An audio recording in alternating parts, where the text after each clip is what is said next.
All right. Well, good morning, everybody. I'm glad you're able to join us this morning as we continue our sermon series, The Heart of Royalty.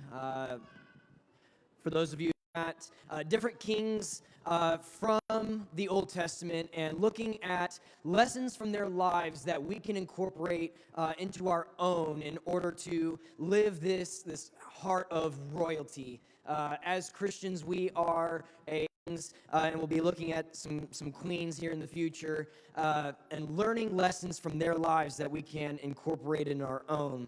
Last week we looked at King David and his royal mess up with Bathsheba, and there's nothing that we can't be forgiven of, and that was a misspeak on my part. So it was brought to my attention. A couple of people had mentioned it from the church. My mom was like, what about this? For the most part, that is true. One sin that is considered unforgivable, and it's blasphemy of the Holy Spirit. It wasn't really something that I wanted to really deal a whole lot with. Odds are, if you're here, you probably haven't really done it. Ultimately, basically, it's just suppressing the Spirit's work in your life. The Pharisees are talking to Jesus, and Jesus has healed somebody who is demon-possessed, and the Pharisees question where that power comes from, and Jesus tells them, those who blaspheme the Son of Man will be forgiven, but those who blaspheme I am flawed, I am not perfect, I am human, and in my opinion, if God can forgive David for, adultery and murder and stuff like that, I can be forgiven for a misspeak in church, hopefully. We'll see. I'm hoping for the best there. I don't know if, God's. So hopefully God forgives me for that. Hopefully you guys can forgive me for that. But that is in there, so I did want to clarify that for you guys and kind of point you to where that is. So we are going to kind of jump ahead through that adulterous affair. That son does not make it. That is kind of God's punishment towards David for this huge sin that he's committed, is the death of that child. And what ends up happening is they conceive his kingship is going to pass through Solomon. So our main character for focus today is going to be Solomon. You see, Solomon, most people know the story of his wisdom. Ecclesiastes, they think of Song of Solomon. And so real quick, I want to play a game with you guys. Okay? So we're gonna change things up a little bit. We're gonna play a game, and I saw all of you guys stirring around, walking around, of able body. I want you to stand. We're going to play a little game. This game is called Slogan or Solomon. So, Slogan or Solomon. We're going to designate this side here for Slogan. We're going to designate this side here for Solomon. So, there's going to be some quotes. Okay, so we're going to go through here. If it is a quote from Solomon found in the book of Proverbs, you're going to stand over here. So, this is going to take some movement, this is going to take some walking, but we're going to be okay. We're going to make it. A little bit of exercise never hurt anybody. Well, that's not entirely true. On the billboard, a company slogan or a verse from Proverbs. So you guys are going to make that decision. The more you get, the less you are. Now, is that a slogan or is that from the book of Proverbs? So if you think it's a slogan that some company can decision and walk to whichever side you think it is, Proverbs or a company slogan.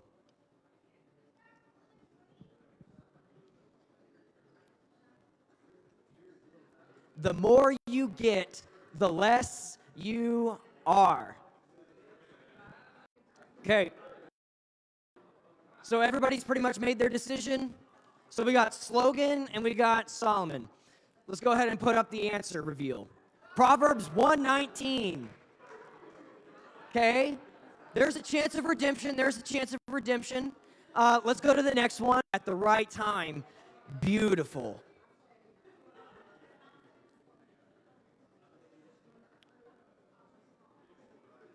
Give you a few more seconds to make your decision. Okay. Is everybody happy with their decision? All right, let's put up the answer. Proverbs. All right. We got another chance at redemption. We got a few of these, okay? Let's go to the next one. In madness lies obsession. We have company/corporation, a slogan, or we have a proverb. Between in the middle, I don't know. Some of y'all are like both. It's definitely both. Maybe they just took it right out of the Bible. Who knows? Has everybody made their decision? You're happy with it? Okay, let's put up the answer reveal. Calvin Klein. The wise words of Calvin Klein. Okay, let's go to the next one. Keep your eyes straight ahead. That's a very vague one, right? That could be either. So we got company slogan, we got Proverbs. Proverbs 4:25. Yeah, no cheating. Don't be looking at the back screen. Don't be looking, you little cheaters. Everybody turns around. That was a mistake on my part. I inside. Is that a proverb or is that a slogan?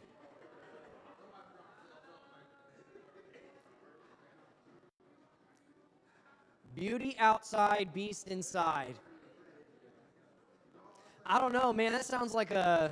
Let's go ahead and put the answer up. Apple. That's interesting to me, right? Like Apple. I would not picture Apple as like beast inside. To me, that sounds like, let's be honest, that sounds like a Ford thing, right? Maybe you think it's a Chevy thing, depending on what kind of person you are. Like, is that going to be Proverbs or is that going to be a company slogan? I am what I am. That sounds like a little bit of both, right? I could see that going either way. Let's go ahead and put the answer. Shoes. You are what you are, I guess, when you wear their shoes. Okay, we got another. Point your kids in schooling things for. Is that Proverbs or is that a company slogan? Some of y'all were like, I'm standing wherever I sat. It doesn't matter. I'm not moving. Let's go with the next slide. Proverbs. All right, so we're just going to skip ahead and get into the sermon. Otherwise, we're going to be walking all day.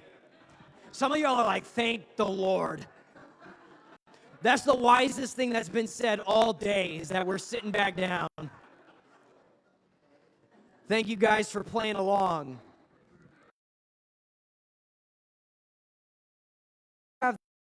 Wise sayings that come from Solomon.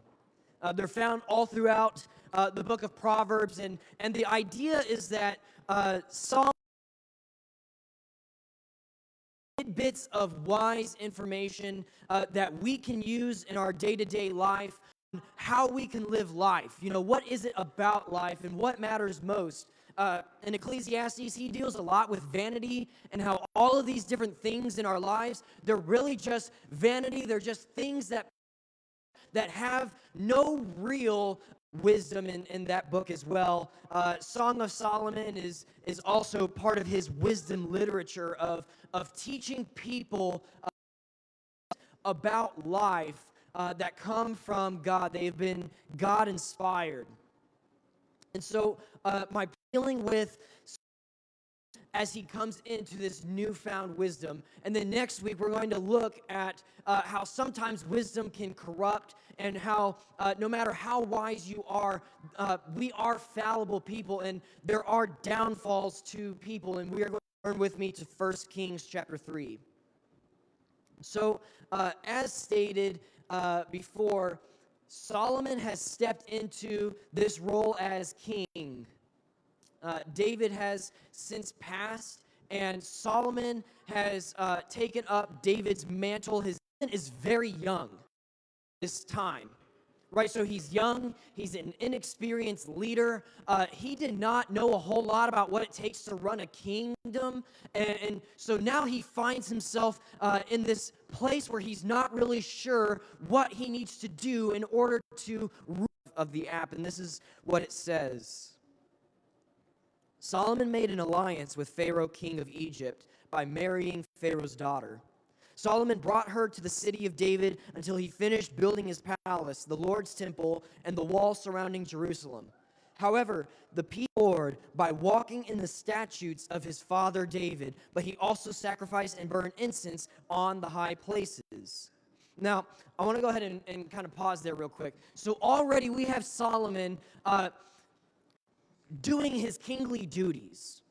Wise decision, but not necessarily one that God gives him. This is not necessarily God-given wisdom. We haven't quite gotten to that part yet, but he's already kind of thinking, what is in my kingdom's best interest? And so he marries for political alliance, be honored through that temple. And one of the things that I love that this already shows is that Solomon loves the Lord, and he chose to do so not just by inwardly expressing it, right? Like it's not like I love the Lord. Your husband said, I love you, but he never does anything to back up that claim. You're probably going to be pretty skeptical, right? And so here, Solomon proclaims his love for God by walking in holiness and in righteousness, and that's what Solomon chooses to do. So already, before we even get to Solomon's wisdom, we are starting off in a pretty good place. Solomon is already doing what it takes to establish a good rule, and is this. My question to you, are you making the same kinds of decisions? Maybe you don't have your own kingdom. Maybe you have a family. Maybe you have a job. Maybe you're a teacher. Maybe you do this. Maybe you're involved in these people. Maybe what is best for my family. I want to walk in wisdom, and I want to put them on the right path. Are you doing these things? Picking up in verse 4, it says this. The king went to Gibeon to sacrifice there because it was the most famous high place. He offered 1,000 to Solomon in a dream at night. God said, before you in faithfulness, righteousness, and integrity. Now, if you were here last week, you're like, no, he didn't. But like I said, God forgives. You have continued this great and faithful love for him by giving him a son to sit on his throne and experience in leadership. Your servant is among your people you have chosen, a people too many to be numbered or counted. So give your servant a receptive heart to judge your people and to discern between good and evil. For who is able, Solomon, leading wisely? God appears to Solomon in a dream and says, you can ask for anything you want. Anything. You can ask for riches. You can ask for power. You can ask for his wisdom to govern his people. Solomon recognizes the task that he's been given. He recognizes his own sort of insignificance, that he is young and he's inexperienced. He looks to the promise that God had given to Abraham, and he reestablishes that, and he appeals to God on that behalf. God, this is your blessing to not just my immediate father, but even my fathers before them, that you are going to bless this nation, and now you have given me charge of your people. Are you asking a similar question? Many of you have jobs, you have hobbies, you have all of these things that you participate in. You have people that are around you, other coworkers that you have. There are people who may be under you. There are people who are involved with ministries that you're a part of. There are all of these people that are constantly around you. Are you trying to lead with wisdom and discernment? Because that's what Solomon had So God said to him, because you have requested this and did not ask for long life or riches for yourself or the death of your enemies, but you asked discernment for yourself to administer justice, I will therefore do what you have asked. I will give you what you did not ask for, both riches and honor, so that no king will be your equal during your entire life. If you walk in my ways and keep my statutes and commands, just as your father David did, I will give you a long life. Then he held a feast for all of his servants. Due to Solomon's request, not for earthly riches, not for earthly power, but simply for into this kind of health and wealth and prosperity gospel kind of presentation. That's not what this is about. What I am going to tell you is this, that when you prioritize God's will for your life, blessings come. I don't know if people around here are like fascinated by Lamborghinis, but maybe you are. I don't know. That new motorcycle, like, I don't know, that brand new Harley that just came out, like top tier edition. I'm not pointing you towards those things. What I'm pointing you towards is a blessing that only God can give when all these earthly things pass away. And when you choose to prioritize wisdom, when you choose to walk in accordance to God's will, when you choose to follow his statutes, when you choose righteousness and holiness, what is there on earth that will amount to that? Solomon correctly prioritizes wisdom. When given the choice of anything he can have, wisdom, when you look to those that you work with, do you prioritize wisdom in how you handle those conversations? When you look towards your family, when you look to your children and your grandchildren and your aunts and your uncles and your cousins and all those people that you don't necessarily want to be around, but you just have to, those that were written were dedicated to children. They were dedicated to establishing a legacy of wisdom for his family. Do you do the same? Do you hope that when people in your family and when people around you, when they look at you, that they see wisdom? Is that what you prioritize? That when people see you and see how you act and see who you are, royalty. This brings us to our main point of the sermon. And most of the time I try to give you guys 3 or 4 little nuggets of wisdom, but this time, and it's this, that a royal heart prioritizes wisdom. You can go and read the book of Proverbs and you'll see how Solomon depicts wisdom, and you'll see why wisdom and discernment is so important. Because wisdom has the ability to build the ability to truly tear it down. Next week, we're going to skip ahead quite a way. Our human nature starts to... I don't know if you know many people who have these God-given gifts. You think of people that you've maybe worked with or people that you've known, people that you've gone to church with, and they have these gifts and they have these talents that you believe that God himself has given them, and you've seen them use it for good, and then as time has gone on, you've seen them use it for not so good. And next week, we're going of what it looks like when we take what God has given us and we allow our own nature to corrupt it. And so my prayer as we leave here today is that we would prioritize wisdom, but that as we leave and as we hopefully prioritize and ask God for his wisdom to discern and to influence those who are around us, that we also choose to follow God's righteousness and his statutes and the things that he has given before us, his word that has been given to guide our lives to follow God's will for our lives, because when we choose not to, when we choose to walk away, it has devastating consequences. And we'll get to see some of that unfold next week.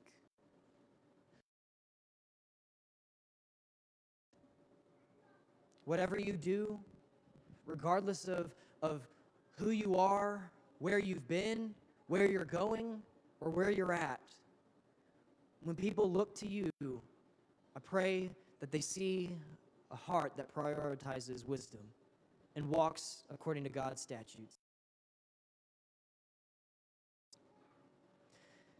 Heavenly Father, I thank you for this day that you've given us.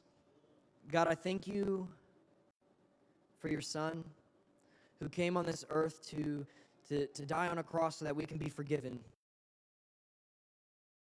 Regardless of the actions that we have done in our past, regardless of mistakes that we've made, God, that we can be forgiven. God, I pray that moving forward, we would just be people who chase your wisdom. God, that in our day-to-day occurrences, in our day-to-day lives, that the people that we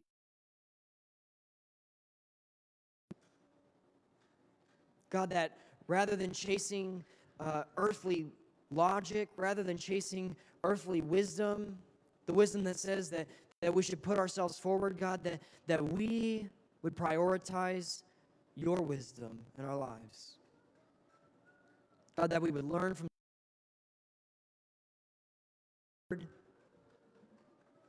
God, that when people see us, they see your heart. God, we thank you for the wisdom that you so freely give to those who ask. And it's in your prayers that you would like to have lifted up, any decisions that you would like to make, now would be the time to do so.